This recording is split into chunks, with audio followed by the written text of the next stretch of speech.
So from here, I'd like to introduce Dannele Peck. She is the director of the USDA Northern Plains Climate Hub based out of Fort Collins, Colorado.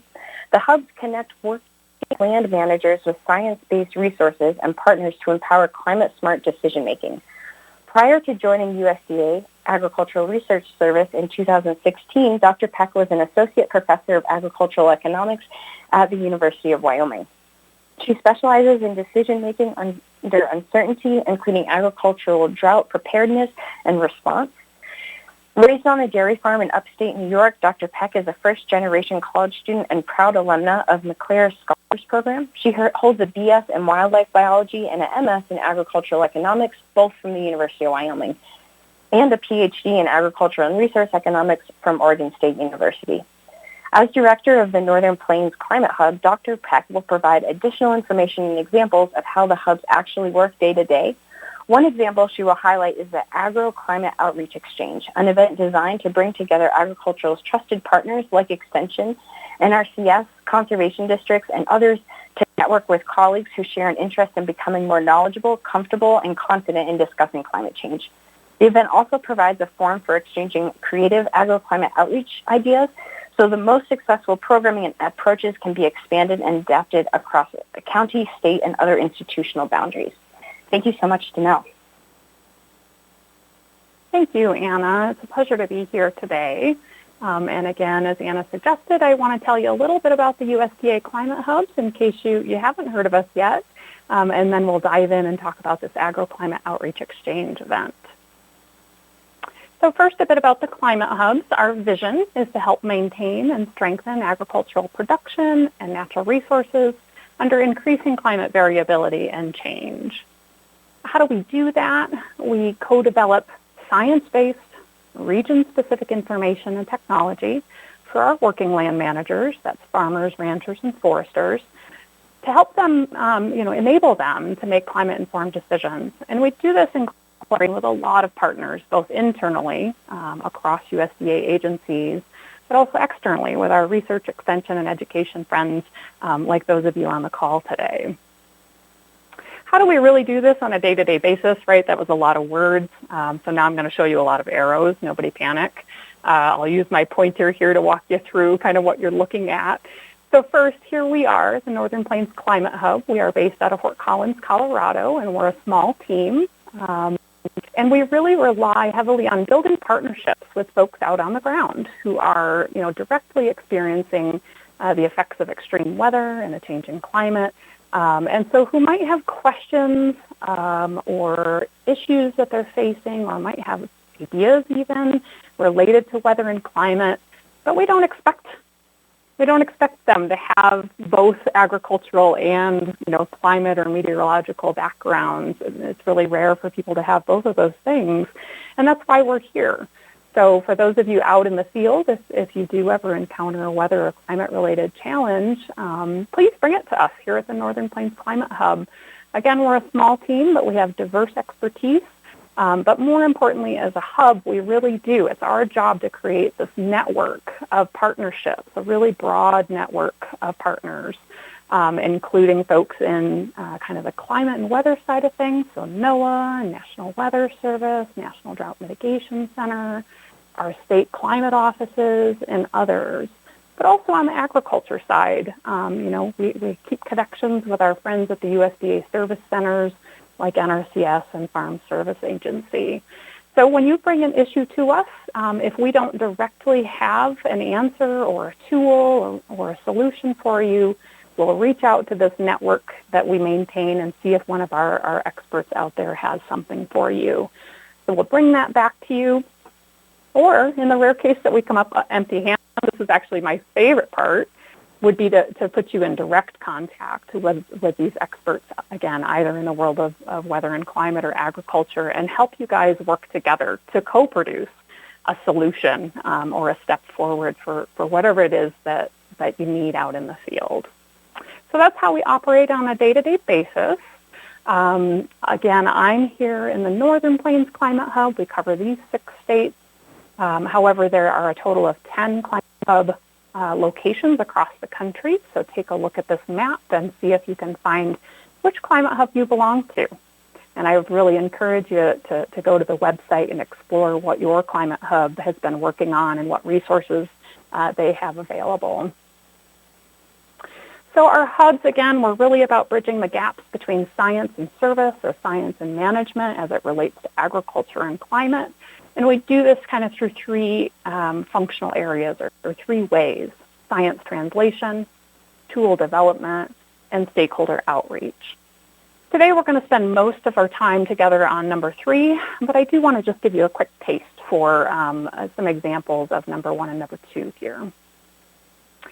So an example of what we do on the science translation and synthesis side, a lot of the climate hubs were involved in the 4th National Climate Assessment that came out back in 2018. Myself, for example, I helped write the agriculture and recreation and tourism sections for this particular chapter, Chapter 22 for the Northern Great Plains. But there's chapters for all of the regions, and there's also kind of sector-specific chapters. So there's an entire chapter about agriculture in the U.S. as a whole. And the purpose of the National Climate Assessment really is to synthesize and summarize for you and put in plain language what the state-of-the-art science says about climate change and its impacts on different sectors, including agriculture. So it's a great trusted resource. The next one is supposed to be coming out in 2023, so keep an eye out for the 5th National Climate Assessment. In the world of tool development, the idea here is to make weather and climate information more directly relevant to and more directly usable by our working land managers, again, farmers, ranchers, and foresters. And one example of this is something we call Grasscast, and what you're seeing on the right of the slide here. Grasscast stands for the Grassland Productivity Forecast. And the idea here is simply that rather than handing ranchers a precipitation forecast for the upcoming growing season and kind of asking them to make sense of it, asking them to translate it, we realized, you know what? We can translate these forecasts for them and get one step closer to the thing they really care about, which is how much grass might grow out on their rangelands during the upcoming growing season, so that they can get ahead of the curve and do some planning and some adjustments. And so if you go to the Grasscast website, grasscast.unl.edu, you'll see these 3 maps, one for the Great Plains region, another for the Southwest region. And again, look for your location, and the different colors you'll see are trying to tell you how much more or less rangeland vegetation we expect to grow in your area, depending on whether the rainfall over the rest of the upcoming growing season is above, near, or below normal. So that's, I think, just a nice example of a tool that the climate hubs have helped develop in partnership with dozens and dozens of folks at universities, both researchers and extension.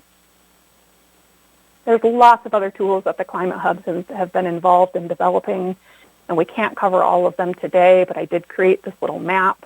If you're able to access the slides later, each of these boxes should be clickable and take you to a website where you can learn more. But there's some really neat tools out there, like the 360-degree tours from the Northeast Climate Hub and others. I do want to mention just 2 of these tools because I think they might be of particular interest for today's audience. So one tool is Ag Risk Viewer. I'm trained as an ag economist. I'm an ag economist at heart, so I love data, and what the Ag Risk Viewer is doing is trying to make the risk management agencies' crop loss data easier to access and easier to visualize, summarize.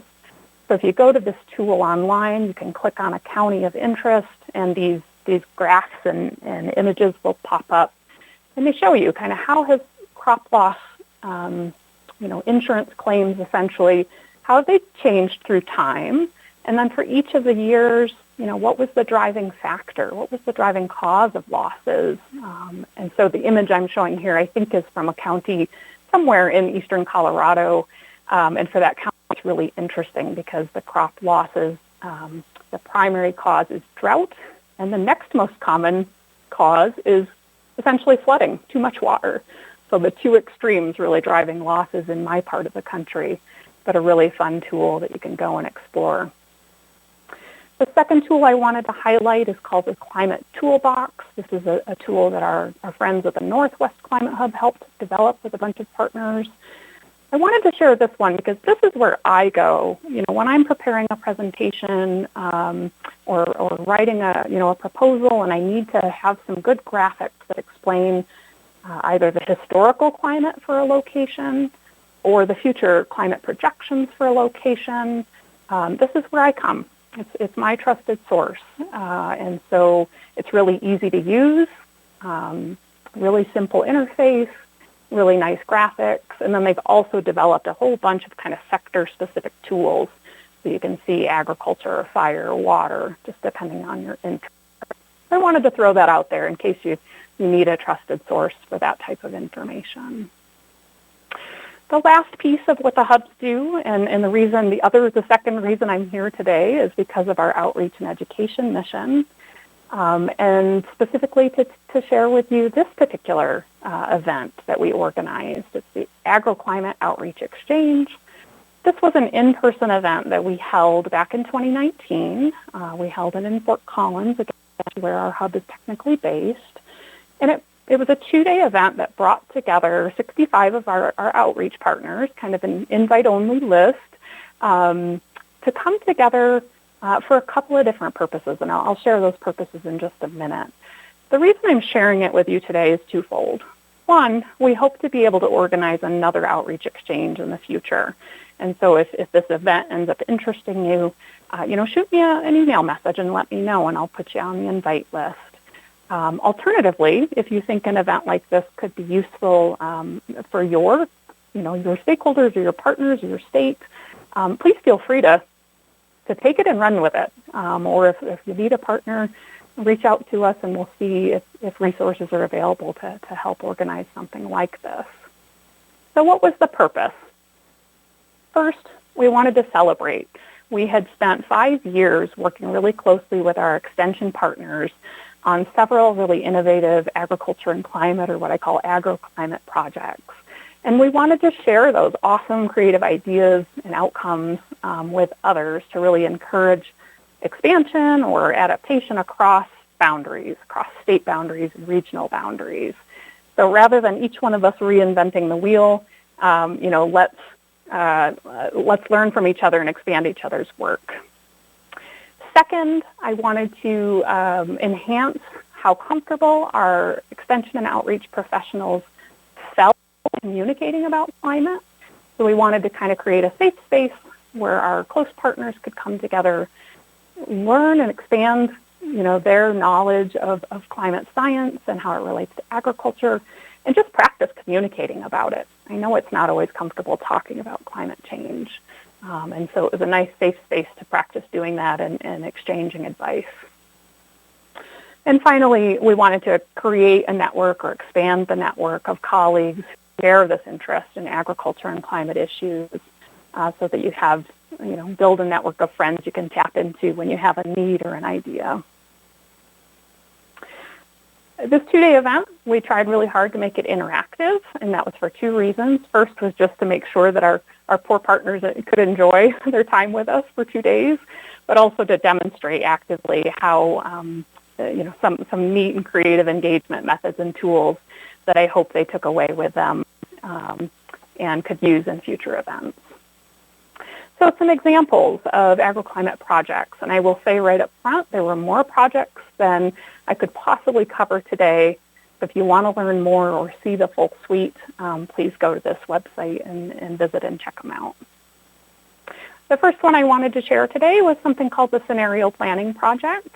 It started by convening a group of beef feedlot operators in Nebraska and South Dakota, and convening them a few times to talk through a couple of different weather and climate scenarios. So on the left, you see an image that's talking about the summer or fall season, and they talk through 4 different scenarios. What if in the future the summers and falls become hotter and drier? How will that impact you as a beef feedlot operator? And so they had, sketch artists on hand to kind of draw people's responses to that question.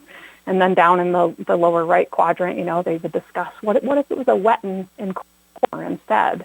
How would that uniquely impact you? And so then a graphic artist turned that into this beautiful poster that you see on the right to visually describe the challenges of these different extreme weather scenarios. And then they discussed which of these scenarios is likely to become more common in the future, and what tools do we have available to help us be better prepared for more of these extreme events. So really cool concept. They repeated it with crop farmers in Nebraska, and instead of developing a poster, they developed this really wonderful interactive website that you should go check out, weather-ready.unl.edu. And so on this website, again, up at the top, there's the 4 seasons that you can choose from. And then within each season, the 4 extreme types of weather events you might experience. And the graphic changes depending on what season and what challenges you choose. You can click on each of the individual icons to learn about these different challenges. And then for each icon, down in the left corner, will come up a set of resources, a set of extension resources where you can learn more about that challenge or solutions to that challenge. So just a really creative, fun, interactive way to present information about climate, its effects on agriculture, and some tools that producers can use. Moving on, another example is an online story map called Learning from Your Neighbors. You can check this out. It's to share the stories from producers in their own words through videos of the innovative practices they are adopting to try and adapt to climate change and what challenges they've encountered or lessons they've learned. So lots of great videos there from all over our region. One last online resource I wanted to mention, it's brand new actually, is the Ranch Drought Monitoring Dashboard. Essentially, this is a new one-stop shop for ranchers who have questions like those listed here. What is my current drought situation? How does this compare to previous years? How much forage can I expect this year? What are my options for managing drought? They can click on any of these questions and it'll take them down the same page, all in one place, to the resources that can help them answer these questions. So super exciting new resource, a collaboration between the hubs, National Innovation Center, and several of our extension partners.